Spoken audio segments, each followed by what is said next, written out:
ஜூலை 7ஆம் தேதி எழுச்சி பயணத்தை மேற்கொண்டேன். அப்ப இதே பேருந்தில் தான் 153 தொகுதிக்கு எழுச்சி பயணத்தை மேற்கொண்டு 154வது தொகுதி ராசிபுரத்திலே உங்களை சந்திக்கின்றேன்.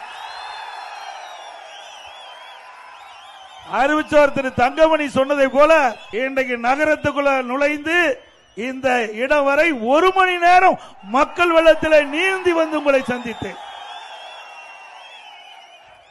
இது பொறுக்காத திரு ஸ்டாலின் அவர்கள் எடப்பாடி பழனிசாமி சுந்தரா டிராவல்ஸ் போற பஸ் எடுத்துக்கிட்டு புறப்பட்டார் சொன்னார்.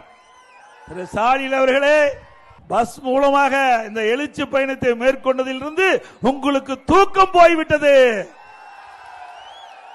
உதயநிதி ஸ்டாலின் பேசுகிறார்.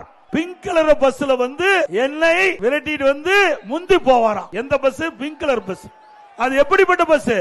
ஓட்ட இன்னைக்கு மழை பெஞ்சா ஒழுகும், மேற்கூரை தானா காற்றில் பறக்குது, டயரோட கலந்துகிட்டு போகுது. சென்னையில ஒரு பெண்மணி கீழே இருக்கிற ஃபுட்பால் அது உடைஞ்சி அந்த அம்மா நடந்து ஓடிட்டே இருந்து நல்ல வேலைக்கு சத்தம் போட்டு டிரைவர் நிறுத்தினால உயிர் தப்பிச்சாங்க.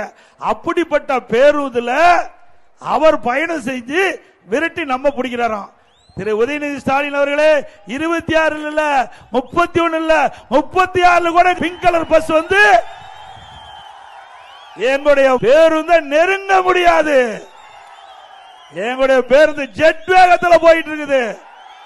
154வது சட்டமன்ற தொகுதியில் ராசிபுரத்தில் இன்றைய தினம் நான் பேசிக்கிட்டு இருக்கிறேன்.